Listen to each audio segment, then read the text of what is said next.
ছাত্ৰ ছাত্ৰীসকল আমি অষ্টম শ্ৰেণী গণিতৰ প্ৰথম পাঠ পৰিমেয় সংখ্যাৰ তাৰ 1.1 অনুশীলনীত প্ৰশ্নখিনি আলোচনা কৰি আছিলোঁ। আমি 12 নম্বৰ তিনিটোলৈকে ইতিমধ্যে কৰিলোঁ।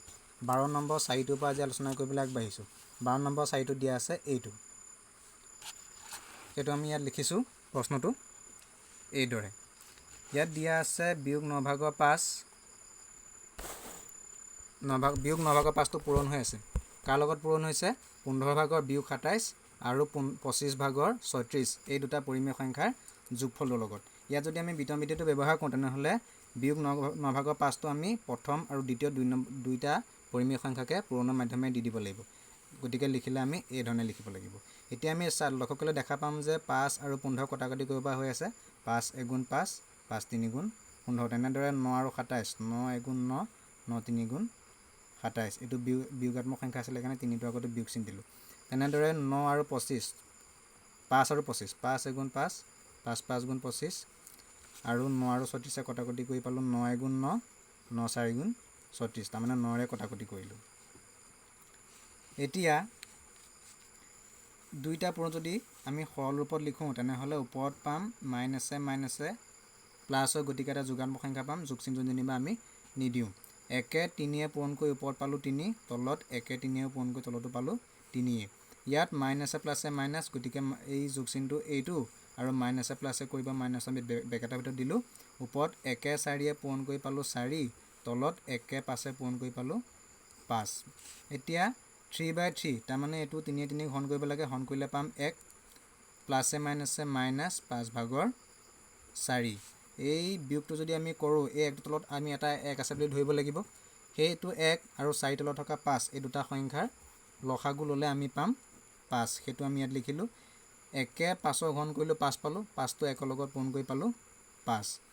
বিয়োগ চিনটো এইটো। তেনেদৰে 5 5ৰ ঘন কৰিলোঁ 1 পালোঁ আৰু সেই 1টো 4টোৰ লগত পূৰণ কৰি পালোঁ 4। গতিকে আমাৰ উত্তৰটো হ'লগৈ 5 ভাগৰ 1। এইটো আছিল 12 নম্বৰৰ 4টো। 12 নম্বৰৰ 5টো আমাৰ প্ৰশ্ন দিয়া আছে।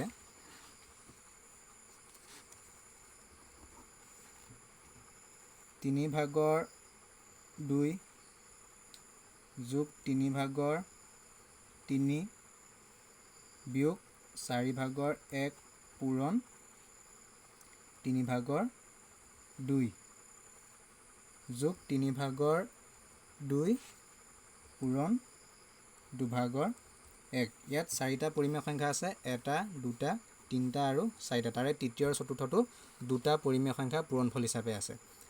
আমি কি কৰিম? এই 3 ভাগৰ 3টো একাষৰীয়া কৰিম। বাকীখিনি ৰাখি আমি যেনেদৰে আছে তেনেদৰেই লিখিম। 3 ভাগৰ 2টো এইখিনিতে লিখিলোঁ। বিয়োগ 4 ভাগৰ 1 পূৰণ 3 ভাগৰ 2 এইখিনিৰ পৰা আৰম্ভ কৰি বাকী আটাইখিনি একেধৰণে লিখিম। যোগ 3 ভাগৰ 2 পূৰণ 2 ভাগৰ 1 আৰু সেই এৰি থৈ অহা 3 ভাগৰ 3টো আমি শেষত 3 ভাগৰ 3 বুলি লিখি দিলোঁ। এতিয়া আমি লক্ষ্য কৰিলে দেখা পাম যে এইটো আৰু এইটো এই তিনিটা পৰিমেয় সংখ্যাত আমি 3 ভাগৰ 2টো পূৰণ হৈছে। এইখিনি যদি আমি 1 এটা দি দিব পাৰিম। কাৰণ 1 পূৰণ কৰিলে কোনো সংখ্যাৰ মানৰ পৰিৱৰ্তন নহয়, পৰিমেয় সংখ্যাৰ ক্ষেত্ৰতো একেই।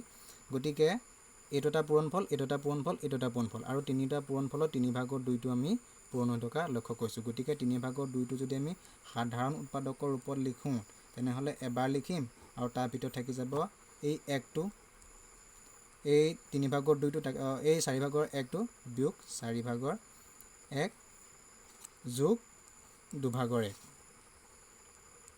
আৰু শেষত থকা 3 ভাগৰ 3টো। তাৰমানে 3য়ে 3 ঘন কৰিব লাগে, ঘন কৰিলে পাম আমি 1, গতিকে 1 বুলি লিখিলোঁ। এই যোগ বিয়োগকেইটা আমি সৰল কৰিলে পাম 3 ভাগৰ 2 পূৰণ লসাগু ল'ব লাগিব 1 4 আৰু 2। 1 4 আৰু 2 লসাগু হৈছে 4। লসাগুটো আমি তলত লিখিলোঁ। তলৰ 1টোৱে 4টো ঘন কৰিলোঁ 4 পালোঁ আৰু তেনেকৈ পোৱা 4টো 1ৰ লগত পূৰণ কৰি পালোঁ 4। বিয়োগ চিনটো এইটো। 4য়ে 4 ঘন কৰিলোঁ 1 পালোঁ, 1 এগুণ 1। 2য়ে 4 ঘন কৰিলোঁ 2 পালোঁ, 2 এগুণ 2। এই ৰাশি তিনিটা আমি বেকেটাৰ ভিতৰত ৰাখিছোঁ আৰু সিফালৰ 1টো নিজৰ জেগাতেই আছে। এতিয়া 3 ভাগৰ 2 পূৰণ 4ৰ পৰা 1 বিয়োগ কৰিলে পালোঁ 3, 3য়ে 2য়ে 5, গতিকে ওপৰত হ'ল 5, তলত হ'ল 4 আৰু শেষৰ 1টো তেনেদৰেই আছে। এই 2 আৰু 4 কটাকটি কৰিব পৰা হৈছে 2 এগুণ 2, 2 দুগুণ 4। গতিকে ওপৰত থাকিল আমাৰ 1 5 পূৰণ কৰি 5, তলত 3 2 পূৰণ কৰি 6 আৰু শেষৰ 1টো যোগ 1। বাকীখন মই এইখিনিতে লিখিছোঁ।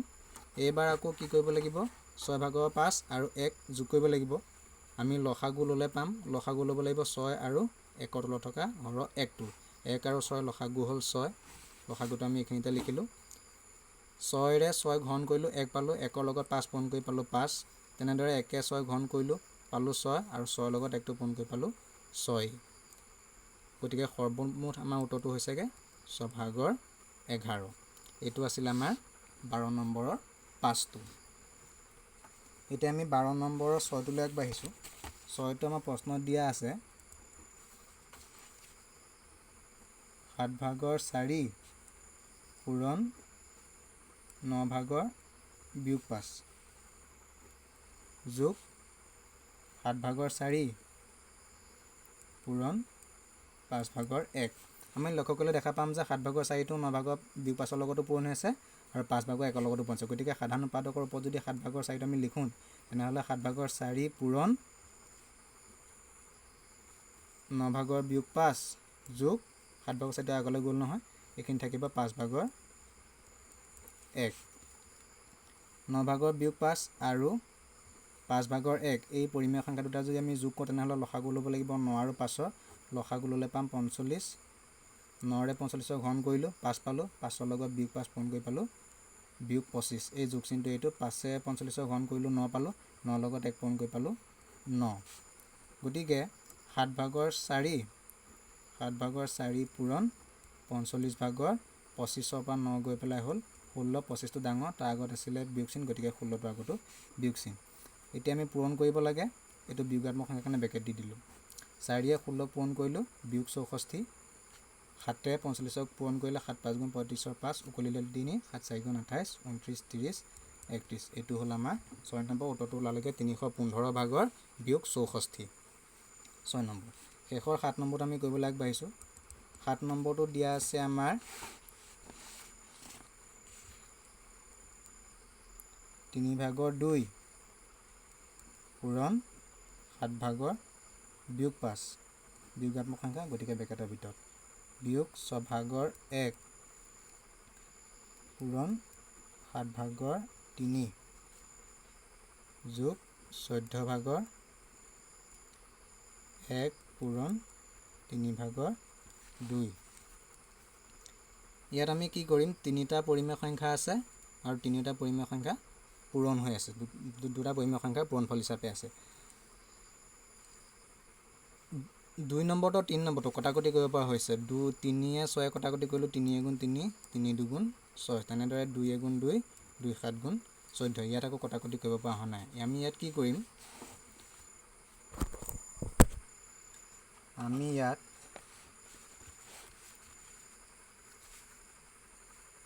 2ৰ লগত 5 পূৰণ কৰিম, বিয়োগ 5 আচলতে বিয়োগ 10 হ'ব, তলত হ'ব 3, 3টোৰ লগতে 7টো পূৰণ কৰি নিদিওঁ, কেলৈ কৰি নিদিওঁ সেইটো আমি পাছত লক্ষ্য কৰিব পাৰিম। 7টো নিজৰ জেগাতে থাকিলে আৰু 5টো যিহেতু 2ৰ লগত পূৰণ হৈ গ'ল, গতিকে এইখিনিত থাকিলে 1।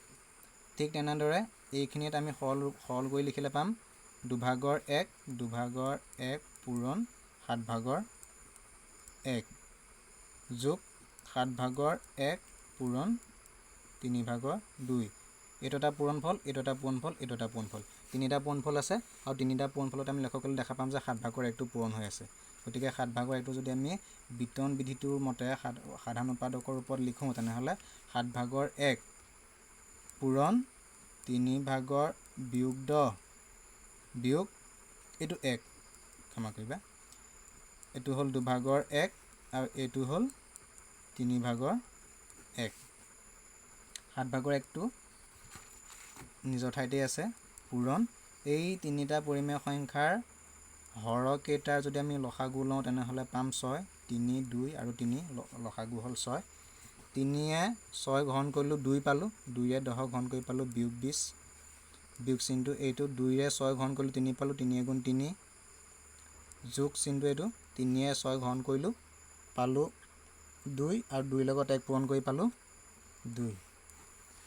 গতিকে থাকিলগৈ 7 ভাগৰ 1 পূৰণ 6 ভাগৰ এইকেইটা কি হ'ব এইটো বিয়োগ চিন গতিকে একে চিন থাকিলে যোগ কৰিব লাগে যোগ কৰি পালোঁ 23 দুইটা আগতে বিয়োগ আছিলে কাৰণে 23টো আগতে বিয়োগ চিন আৰু এই 2টো আমি যোগ কৰা নাই এইবাৰহে কৰিম গতিকে থাকিলেগৈ 7/1 পূৰণ এইবাৰ আকৌ বেলেগ চিন 23 আগত বিয়োগ চিন 2টো আগত যোগ চিন গতিকে বেলেগ চিন আছে কাৰণে বিয়োগ কৰিব লাগিব বিয়োগ কৰিলে পাম আমি 21 আৰু 23টো ডাঙৰ তাৰ আগত বিয়োগ চিন গতিকে উত্তৰটো আগতো বিয়োগ চিন তলত থাকিলে 6 ব্ৰেকেটৰ ভিতৰত 7 এগুণ 7 7 3 গুণ 21 ওপৰত 3 তলত 6 3 এগুণ 3 3 দুগুণ 6 গতিকে আমাৰ সৰ্বমুঠ উত্তৰটো হ'লগৈ প্লাছে মাইনাছে মাইনাছ ওপৰত পালোঁ আমি 1 তলত পালোঁ 2 দুভাগৰ 1 বিয়োগ দুভাগৰ 1 এইটো আছিল 12 নম্বৰ সাঁতোৰ 12 নম্বৰ মই আজি আমকেইটা আমাৰ আজি সম্পূৰ্ণ হ'ল আৰু দুটা আছে 13 আৰু 14 সেই বাকী দুটা আমি পৰৱৰ্তী পৰ্যায়ত আলোচনা কৰিম আজিলৈ ইমানে তোমালোকে এই প্ৰশ্নকেইটাকে মন দি আজি চাবা